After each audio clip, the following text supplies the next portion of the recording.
This conference will now be recorded. Hello, this is Melissa McMillan at Boomtown again. We walked through in my last video how to add an issue and simultaneously add in a merchant or a customer. In this video, we're going to be talking about how to add a remote support request. So this is going to be how to add a ticket when we have someone who just needs a call down, who needs some kind of help. So we're going to go to Issues and then Add. And we're going to go to the Existing Customers tab because this is a customer who we maybe trained or activated previously. This is someone that you should have uploaded when we first got them started with Pax, Point, Stripe Simple, whatever it is that they're doing.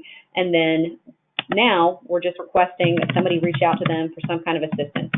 Sometimes this is because maybe instead of reaching out to us, they called your sales rep. Maybe they just have a really strong rapport with that sales rep, so they reached out to them on their cell. And then you can reach out to Boomtown and let us know that we need to call down and help this merchant with whatever their problem is. And there are multiple ways that you can do that. This is always the one that's going to get them the fastest support. So we want to come in and add an issue via the Existing Customer tab before we chat or email about anything like that. So we've got the merchant's name in here. We're going to select a location. We use this demo a lot, so there are a few locations. I'm just going to say it's the second one from the top. Customer user just means the owner, whoever we're going to be talking to. There's usually just going to be one person here. So let's just say it's Astro this time. And in the issue type, there are a few options, but you always want to select support. Support's the default option, but it's generally always going to be a support ticket in this situation. So just have it say support. Issue category, this is kind of a suggestion to give us some context. So it's okay if this isn't exactly right. Let's just say in this example that this is a Point merchant reaching out whose kitchen printer became disconnected from their Point device. So I'm not sure if that's hardware or software, so I'm just going to say hardware/software here. Next, I can skip all of these. It will know the sponsor team because it's you who is logged in and adding them. It will know the owner team is always going to be Boomtown. And then owner user, you don't want to add anything here because that would assign it to a particular individual. We just want it to go to the queue so that whoever's available fastest can pick up and take over, maybe call that merchant, see what they need. So don't worry about filling any of these in, but the issue name and the issue symptoms and questions is really helpful for us. So I'm just going to say, here we go, kitchen printer disconnected. And then the issue, symptoms, and questions, this is where I could give some additional information for whoever's going to be reaching out to the merchant. Maybe I can let them know that the owner, Astro, reached out to my sales rep because their kitchen printer became disconnected. Please call him on his cell 555-5555 ASAP. So whatever information you can give to us, just add it in issue, symptoms, and questions, and then you're going to hit create. As soon as you hit create, this is now added to our queue, and our 24/7 remote support engineers will be able to jump on and handle it. You're also going to be able to follow along with this ticket if you want to see where we are in our processes. There are two places that you can go to watch that. The best to just watch things at a glance is still going to be under issues here, but tasks. So if I just submitted this issue, I could now go to tasks and see it as it moves through these swim lanes, telling me where they are in Boomtown's process. So if it's in remote, over here on the far left, this just means that nothing has been done on this yet.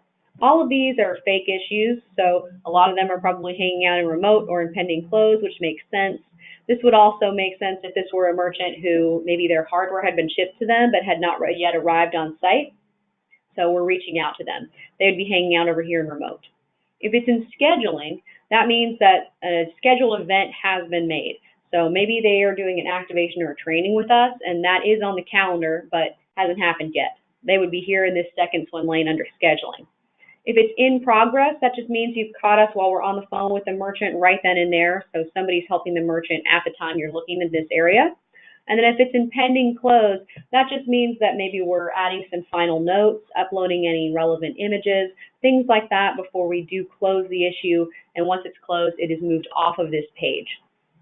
Even after it's been moved off of this page and you can no longer see it in tasks, however, you can always go to list, still under issues here, just above tasks. And under list, I'm going to be able to see a list of every issue that's ever been submitted to Boomtown on your team's behalf. So I can search in the search bar at the bottom of the page here for a merchant name or an issue reference ID. But let's just say I want to go into this third one from the top, Dorsey Bread Co.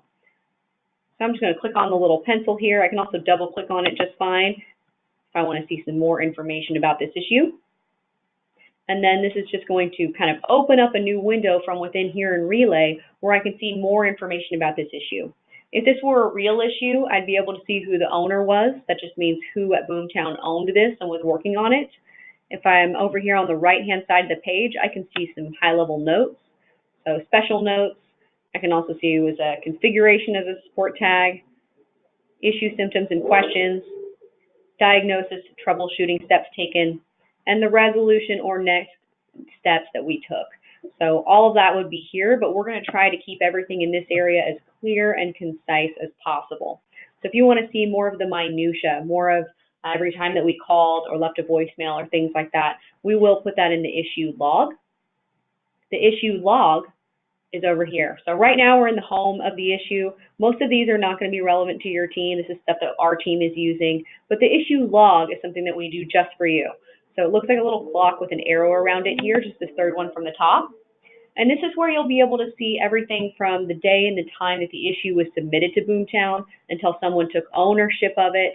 And then this is where the person who took ownership of it will have notes about when they called, on one day, at what time. They will also be able to mention maybe the merchant wanted us to call back tomorrow after 5. All of that minutia is going to be added here in the issue log.